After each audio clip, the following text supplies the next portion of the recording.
effectivement, je suis avocat fiscaliste au barreau de Paris et j'interviens principalement sur des sujets d'expatriation fiscale, ce qui implique que j'ai un certain nombre de clients qui partent vers Israël, mais aussi vers d'autres destinations. Donc, ça a un avantage, c'est d'avoir une compréhension totale des mécanismes de l'administration fiscale.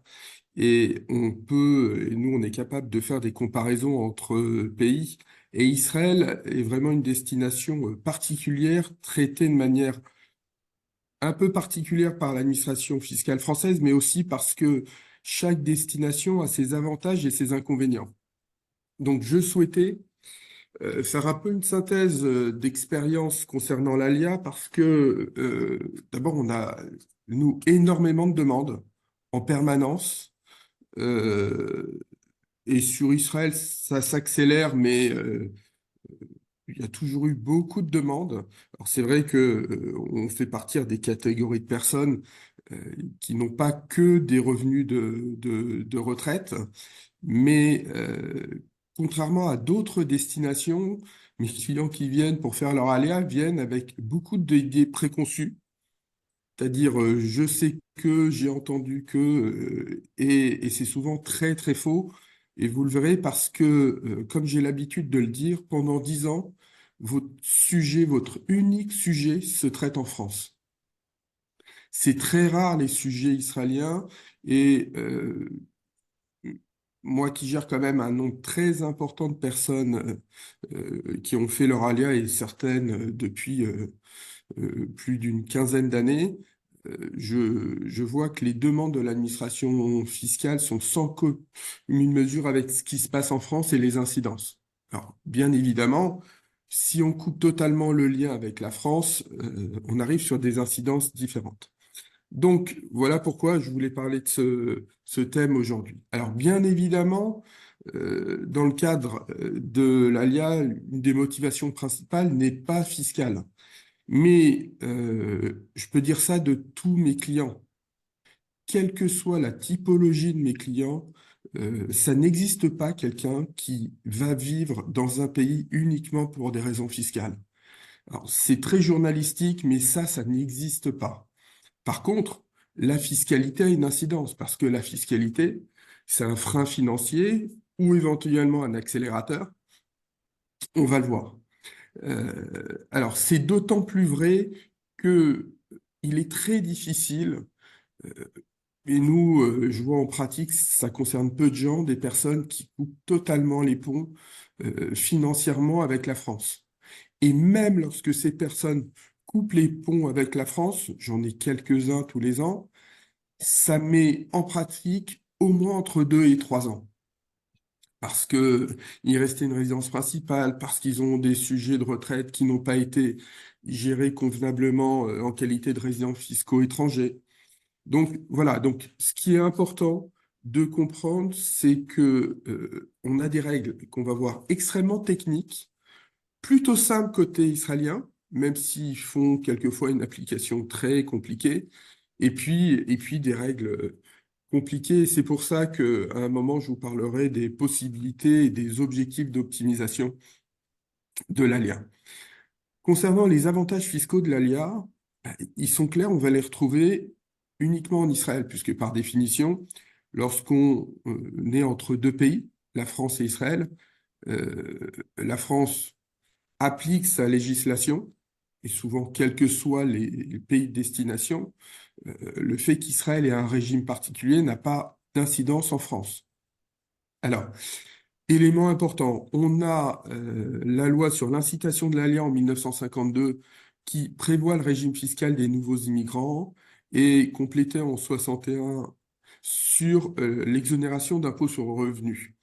Alors, on est passé à une période, au début on était sur une période de 6 ans, à présent on est sur une période de 10 ans. C'est un peu la tarte à la crème en Israël. Euh, Comme la classe politique parle beaucoup en permanence, on vous explique qu'on va réduire le délai de 10 ans à 6 ans. Ce qui importe de savoir, c'est qu'à partir du moment où vous êtes parti, une loi fiscale en Israël comme en France n'est pas rétroactive. Donc, de toutes les manières, si une loi change le délai en 2025 et 2026, si vous êtes parti en 2024, vous serez soumis à la règle des 10 ans. À l'inverse, ce qu'il faut comprendre, c'est que pendant ce 10 ans se détermine à compter de l'obtention de votre titre de séjour. Souvent, alors on a certains visas qui permettent de bénéficier du régime des nouveaux immigrants. Euh, c'est généralement la Théouda Zéhout qui est importante. À souligner que on ne tient pas compte de la date de départ de France et qu'il peut avoir une différenciation entre l'obtention du régime de l'ALIA et la date de départ de France. Autre élément important qui est intervenu au cours de ces années-là, c'est la réduction des droits de mutation immobilière. Lorsque, on va dire, 2 ans avant ou 2 ans après, vous avez acheté un bien, vous pouvez obtenir soit une réduction, soit un remboursement des droits d'enregistrement plutôt notable et intéressant. Après, on a une exonération sur les revenus et les actifs situés à l'étranger. Alors, c'est à chaque fois des lois relativement vieilles parce que ça a peu évolué. Encore une fois, on parle de beaucoup de choses en Israël, mais ça bouge relativement peu. C'est comme, on va parler tout à l'heure des droits de succession. Constamment en Israël, on vous explique qu'on va créer et mettre des droits de succession, mais depuis le temps que j'en parle, euh, j'en entends parler, je crois qu'il a dû se passer bien une dizaine d'années. Alors on vous parle de 5%, ça nous fait un peu rigoler en France quand on voit qu'on a jusqu'à 45%. Donc voilà en tout cas sur le régime israélien, en facial les éléments. On va voir dans les désavantages tout à l'heure que l'application n'est pas aussi simple que ça. Par contre, en France, l'avantage, mais on le verra, hein, c'est pas propre à l'ALIA, c'est propre au départ de France, c'est que vous allez, suite à l'émission de l'avis d'imposition de l'année de départ, c'est-à-dire vous êtes parti en 2023, en septembre 2024, votre dossier sera donc en août, en réalité, au centre des non-résidents. Or, en pratique, on voit que le centre des non-résidents contrôle beaucoup, beaucoup moins que un centre des impôts classique. Par ailleurs, et c'est l'élément important, la France, à partir du moment où vous devenez non-résident, ne regardera que le patrimoine et le revenu de source française, alors que moi, en qualité de résident fiscal français, aujourd'hui, j'ai ce qu'on appelle une imposition mondiale. Je dois déclarer en France la totalité de mes revenus et la totalité de mon patrimoine. C'est d'ailleurs ce qui m'amène à parler d'éléments sur les déclarations. Euh, il m'arrive encore beaucoup de voir des personnes qui viennent me voir en m'expliquant, mais un parent vivait en Israël, était résident, quelles sont les incidences pour moi, est-ce que je peux déclarer ou pas déclarer? Aujourd'hui, le sujet, il n'est même plus ici, hein. C'est-à-dire qu'il y a une telle communication au sein de l'OCDE, et notamment entre la France et Israël, que dès que la France a le moindre sujet, il n'hésite pas à faire ce qu'on appelle, à mettre en œuvre l'assistance internationale. Moi, j'ai des dossiers avec des inspecteurs des impôts relativement bas dans l'échelon administratif, où, pour vérifier un dossier, notamment sur des revenus fonciers, ils n'ont pas hésité à interroger Israël. Aujourd'hui, c'est beaucoup plus simple qu'avant, hein. L'informatique joue un rôle essentiel et Israël répond, même actuellement, dans un délai de 2 mois, 2 mois et demi. Donc, faut penser à une chose. Vous avez aujourd'hui Internet et vous pouvez trouver, notamment avec l'intelligence artificielle, beaucoup d'informations très rapidement. Ben, l'administration, elle a les mêmes moyens et donc ne pensez pas que vous vivez caché. Aujourd'hui, tout est ouvert et les informations circulent beaucoup. Donc, quand on voit les avantages, on voit surtout que ce sont des avantages côté israélien. Sauf que lorsque on parle de fiscalité entre la France et Israël, ben, il y a le terme France. Et donc, on va voir qu'on a aussi des désavantages. Alors, on a des désavantages côté israélien parce qu'il y a une mauvaise compréhension de ce que je viens de vous présenter juste auparavant. On vous explique, vous êtes exonéré sur les revenus de sources étrangères. Donc, une personne fait son alia des revenus de source étrangère et se dit, je ne vais pas les déclarer. Sauf que lorsque vous êtes dirigeant d'entreprise, ou même des fois salarié, et que Israël constate que vous êtes en Israël 300 jours dans l'année, vos revenus de source israélienne, ils sont plus de source étrangère, ne sont plus de source étrangère. Ils sont de source étrangère, mais ayant travaillé en Israël. Et donc, on a un certain nombre de contrôles fiscaux et de redressements pour demander et fixer une quote-part d'imposition en Israël. Donc, vous voyez, il ne faut pas avoir une interprétation simpliste de la règle de l'ALIA. Il faut rentrer dans les détails. Et c'est vrai que nous, on fait cette analyse. Alors, sur ce point-là, souvent avec des correspondants en Israël, pour voir comment on va pouvoir optimiser et déclarer. Au niveau de la France, c'est beaucoup plus contraignant. Beaucoup plus contraignant parce qu'on a d'abord une règle de principe. À chaque fois qu'une personne vient nous voir, nous, on va toujours voir la convention fiscale. Pourquoi? Parce que la convention fiscale entre deux pays a toujours le même nom, convention fiscale contre la double imposition. Donc l'objectif, c'est d'éviter de payer deux fois. Et c'est pour ça qu'elles existent. Mais ce qu'il faut comprendre, c'est qu'il y a certaines règles pour bénéficier d'une convention fiscale. Typiquement, historiquement, les sociétés offshore, qui ne sont pas des vraies sociétés dans un certain nombre de pays, bénéficient jamais de conventions fiscales. Donc, on peut avoir des impositions. Avec Israël, on a un sujet qui existe depuis un certain nombre d'années. On attend une décision du Conseil d'État pour savoir si la convention fiscale entre la France et Israël s'applique au regard du régime de l'ALEA. Je ne vais pas vous raconter toute la jurisprudence et le va-et-vient entre la décision du tribunal administratif de Toulouse et la cour administrative de Toulouse.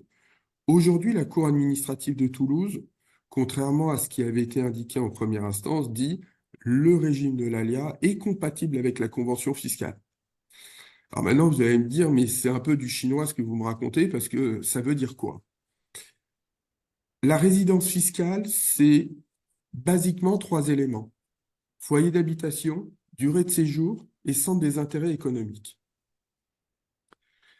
Si vous appliquez le droit interne français, l'article 4 bis du Code général des impôts, il suffit de remplir une de ces trois conditions pour être résident fiscal français.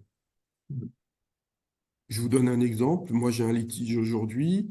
J'ai un couple de retraités qui n'est pas venu en France depuis 2015, mais qui n'a que des retraites de source française.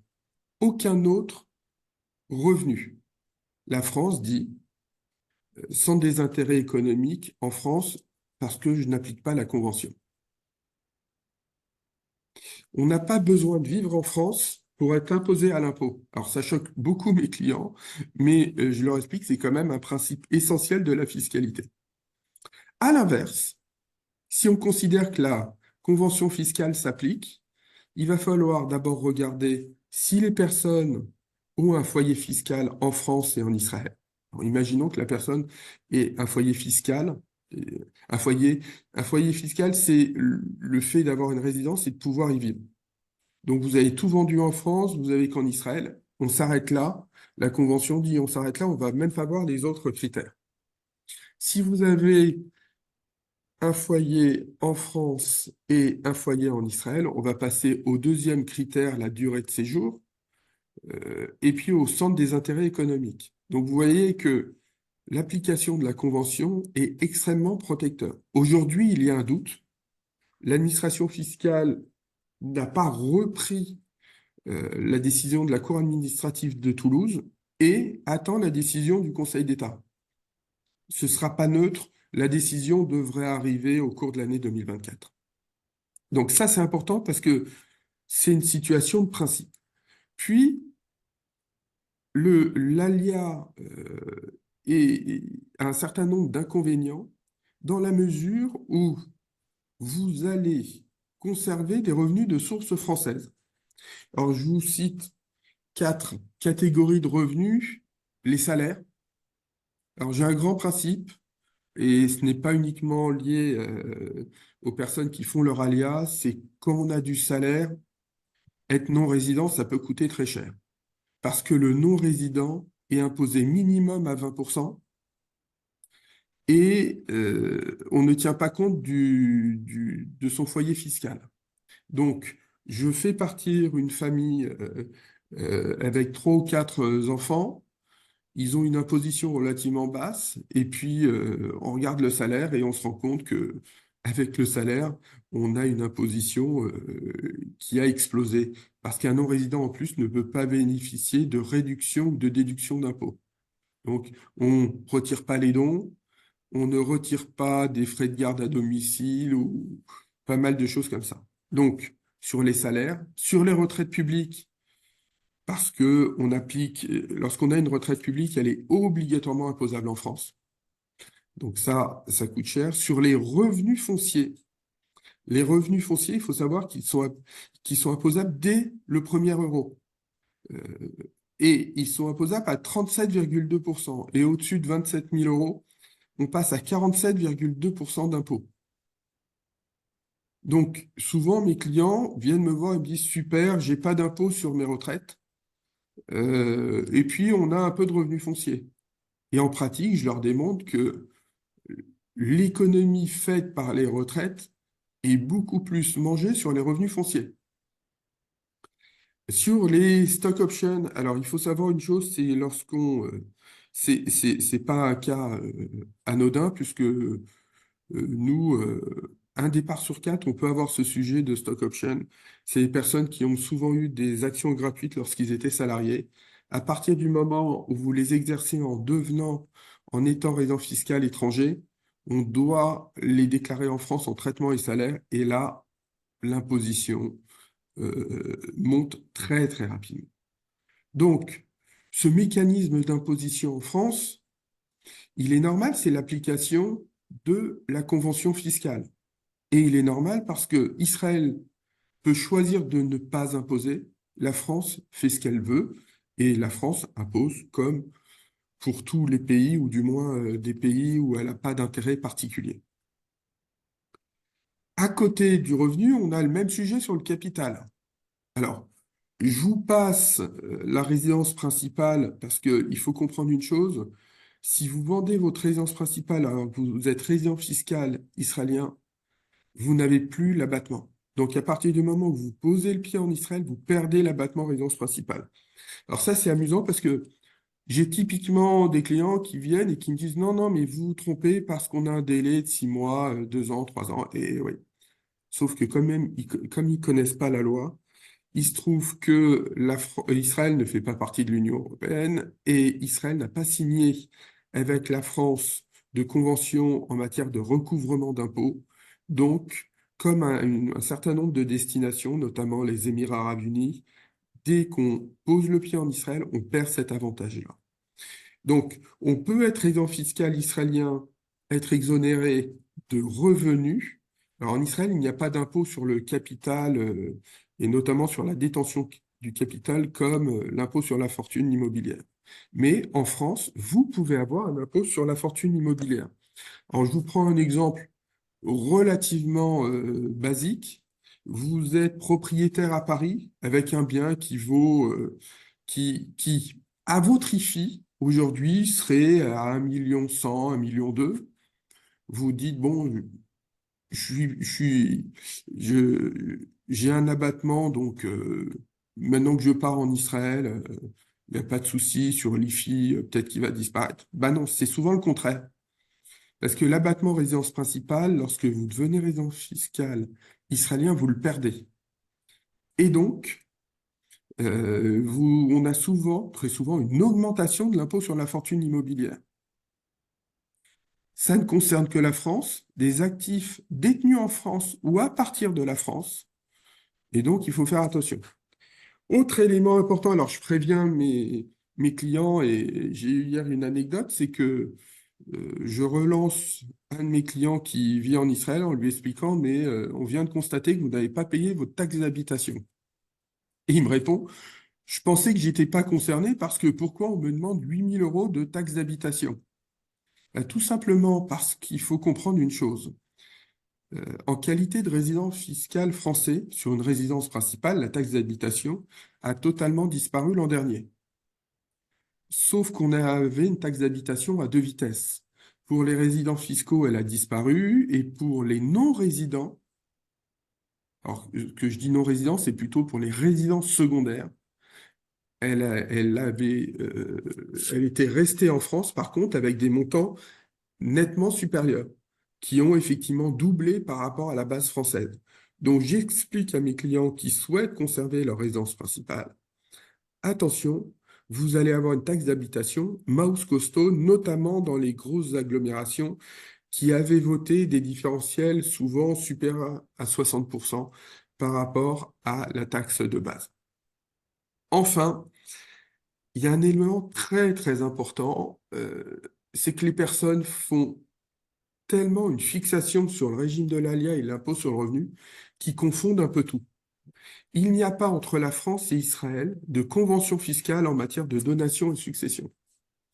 Donc ça veut dire qu'il y a lieu d'organiser euh, sa succession, notamment si on a des enfants qui demeurent en France ou si on a des biens français. C'est très important de comprendre ça. Et j'étais avant-hier en conversation téléphonique avec un avocat israélien qui me dit, qui proposait un truc un peu hallucinant à mes clients, on va dire comme souvent, malheureusement en Israël. Euh, et il me dit, oui, de toute façon, il n'y a pas de droit de succession en Israël. Je lui ai dit, bah oui, il n'y a pas de droit de succession, mais vous me parlez de deux choses. Premièrement, on parle d'un immeuble, d'un bien immobilier en France, donc il n'est pas concerné par des droits de succession israéliens, mais il est concerné uniquement par des droits de succession français. Même si tout le monde vit en Israël, c'est-à-dire toutes les personnes, les enfants, les parents vivent en Israël, si vous avez un bien situé en France, il rentrera dans l'obligation de droit de succession en Israël. Et puis, sur les droits de succession, il y a une deuxième chose. Si vous avez des enfants ou si les parents vivent en France et que les enfants sont en Israël, il y aura des droits de succession français. Donc, pourquoi je dis il y a souvent une confusion? Parce que nous, on part dans le cadre de notre mission, on voit tout passer, et notamment, on réalise les déclarations de succession pour nos clients. Et comme l'impôt sur la fortune a disparu, on parle que d'immobilier, je n'ai plus de visibilité sur les comptes bancaires de mes clients. Et donc, j'ai un de mes clients qui est décédé en 2023, et au moment, et je dis, bah, il va falloir me donner les comptes bancaires. On me dit pourquoi? Je dis, bah, parce que lorsqu'on décède, même en Israël, mais qu'on a un compte bancaire en France, il rentre dans une succession française. Et l'épouse me dit, ah oui, mais on voulait pas vous dire, on voulait laisser de l'argent en France et on avait laissé 500 000 euros. Je lui dis, ben, vous allez payer des droits de succession sur 500 000 euros. Et vu qu'ils ont que deux enfants, les droits de succession sont montés très vite. Donc, la fiscalité, c'est quelque chose de très technique. Excusez-moi, j'ai pas compris l'histoire du compte bancaire. Il était en Israël ou il était en France? Non, non, il est en France, mais il serait en Israël et si la personne était résidente fiscale française, si le compte est en Israël, il rentre dans une succession française. Mais un Ok, compte bancaire français sur des personnes qui vivent en Israël rentre dans une succession française. ok. Merci. Donc, parce que c'est important parce que pour tout le monde, ne sont concernés que les biens immobiliers français.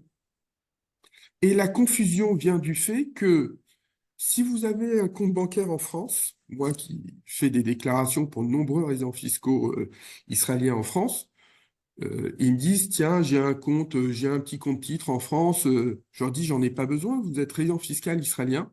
Je n'impose pas les plus-values sur titre en France lorsque ce sont des titres où vous n'êtes pas une notion de 10 ou 20% du capital.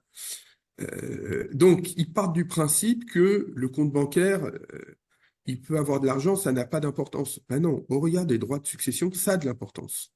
Et donc, il faut bien comprendre que, alors, la beauté de la fiscalité pour un fiscaliste et la complexité pour un client, c'est justement ce mélange de strates, ce feuilletage, surtout qu'on adore en France, pour rajouter des impôts avec des visions différentes. Et donc, c'est pour ça que je vous disais, sauf à couper tout lien avec la France, tout vendre, ne plus avoir d'héritier en France, vous aurez toujours une incidence fiscale française. Et même quand vous souhaitez le faire, puisque nous, on en a, hein. Moi, j'ai des clients qui constamment font leur alia en me disant, bah voilà, on a nos enfants en Israël, on veut se rapprocher d'eux.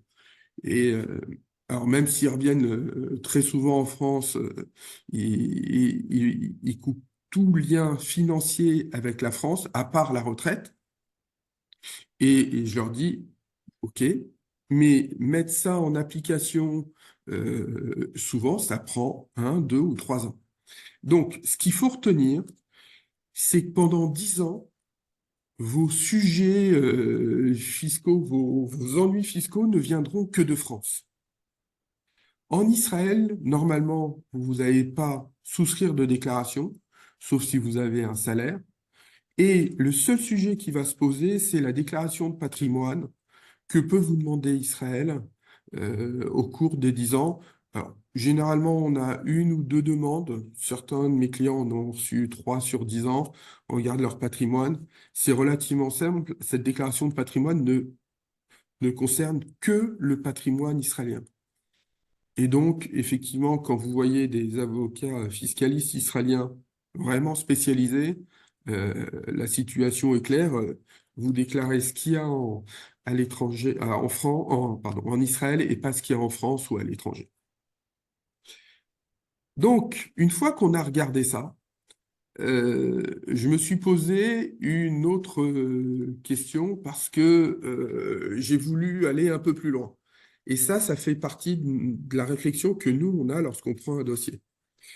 Lorsqu'on prend un dossier, on va regarder, il y a un certain nombre d'éléments qui font ou de marqueurs qui sont très importants pour nous.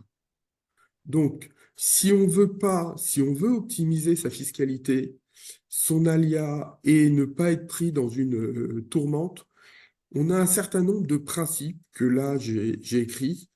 Alors, premièrement, je gère ce sujet fiscal qu'en France et pas en Israël. Ça, je pense que vous l'avez compris. Je ne place plus mon argent en France. Alors, il faut bien comprendre, ça n'existe pas quelqu'un qui quitte un pays et qui conserve des placements dans ce pays. Pourquoi? Parce que c'est un indice de résidence fiscale. J'utilise principalement des moyens de paiement israéliens ou pour le moins non français. D'abord, la carte bancaire, c'est un marqueur. Donc, si, contrairement à ce que j'ai dit, vous êtes résident fiscal israélien, mais vous passez 8 mois par an en France, je ne vous conseille pas d'utiliser une carte bancaire française. Mais surtout, encore une fois, lorsqu'on quitte un pays, on n'utilise plus de placements financiers ou de moyens financiers de ce pays. C'est aussi un marqueur de la résidence fiscale. Alors, je bannis, le terme est fort, mais bon, le salaire élevé de source française, et soit je vais le transformer en dividende si vous êtes dirigeant d'entreprise, soit tenter de passer par une facturation via une société française ou une société israélienne. Ça, moi, je conseille après en fonction des différents éléments. Là, c'est le grand principe que je vous donne. Je bannis le revenu foncier parce que ça coûte très, très, très, très cher et je le fais évoluer pour être imposé soit à l'impôt sur les sociétés, soit en lueur meublé. Autre élément, je signe avec mon conjoint un testament soumis au droit israélien. Ça fait partie.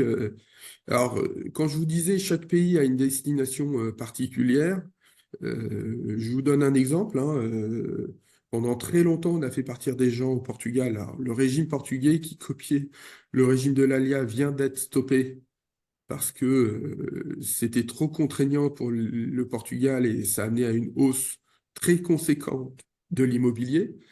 Mais dans le régime, dans, dans le, dans le régime portugais, on avait, par exemple, j'ai expliqué toujours à mes clients, on ne va pas signer de testament en droit portugais. On va conserver l'application du droit français. En Israël, c'est différent. Moi, je demande à mes clients d'opter pour le droit israélien. Et puis, bah, si vous conservez un patrimoine français, immobilier ou mobilier, euh, il faut tout faire. Alors, immobilier, on comprend ce que c'est. Mobilier, c'est des titres de société, ce qu'on appelle majoritaire. Alors, majoritaire au niveau fiscal, c'est plus de 20% d'une société, hein. Donc, j'organise des donations ou pour optimiser une transmission. Donc moi, j'ai des clients qui, des fois, ont des biens immobiliers qui existent dans leur famille depuis très très longtemps, et donc j'en ai certains, on prévoit une transmission sur 10 ans, 15 ans avec différents process. Ce qui est important de comprendre, et ce que je voulais vous faire comprendre ce matin, c'est qu'il y a une vraie technicité et que derrière, on ne peut pas se dire, je suis français, je sais super bien ce qui se passe en France, je vais en Israël et puis tout va bien se passer. C'est souvent la cata parce que il faut comprendre qu'un non-résident n'est pas du tout imposé comme un résident et ce que vous avez toujours connu en France. Donc il y a une planification. Par exemple, moi j'ai un dossier depuis une semaine où on réfléchit à savoir à quel moment on doit faire partir notre cliente par rapport à une indemnité de fin de carrière qu'elle doit percevoir, par rapport à des sujets d'exit tax, et on fait des calculs d'impôts. Donc, euh, même si dès le départ, au premier rendez-vous, je lui dis, je pense que la planification et le calendrier va être celui-ci, euh, il faut faire des calculs et avoir une position. Mais même la personne qui part en Israël et qui a juste de la retraite, si elle fait pas garde, elle va avoir un problème. Je vous donne en dernier exemple, et puis Rachel, après on conclura. Typiquement, et je vous l'ai expliqué, tout le monde le sait, les retraites françaises privées ne sont plus imposables en France à partir du moment où vous êtes résident fiscaux israélien. Sauf que depuis l'instauration du prélèvement à la source, je vous rappelle que ce sont les caisses de retraite qui prélèvent l'impôt. Donc, qu'est-ce qui se passe? Vous partez au 1er juillet 2023, et puis vous dites, tiens, août, septembre, octobre, novembre, la caisse de retraite, elle continue à me prélever. Ben oui, parce que d'abord, vous ne l'avez pas tenu informée, donc pour elle, vous êtes toujours résident fiscal français. Et quand vous allez la tenir informée, ils vont vous demander des preuves, elles vont vous demander des preuves de la résidence fiscale. Et tant que la dernière caisse de retraite n'aura pas changé votre résidence fiscale, vous ne pourrez pas demander à l'administration fiscale française le remboursement des sommes indûment versées. Et typiquement, au mois de septembre, on a toujours 4-5 clients qui sont résidents fiscaux israéliens qui viennent nous voir et qui nous disent, je ne comprends pas, je viens de recevoir mon avis d'imposition, ils ne m'ont pas remboursé les sommes. Ben ouais, parce que l'administration fiscale, l'avis d'imposition, elle le fait au regard d'une déclaration et elle ne va pas aller gérer ce que les caisses de retraite lui ont demandé. Donc, normalement, il faut faire une réclamation indépendante de la déclaration d'impôt pour aller récupérer des sommes. Alors, vous voyez que sur cet exemple qui concerne uniquement la retraite et un sujet relativement simple, la complexité, et on en a partout. Donc, une chose à retenir, euh, le, le changement de résidence, le transfert de résidence, même si l'administration fiscale française est beaucoup plus facile à gérer que l'administration fiscale israélienne, et, ben, ça a une certaine implication. Et donc, je vous dis, attention de voir tous les sujets et de bien réfléchir avant. On ne part pas du jour au lendemain sans avoir vu toutes les incidences.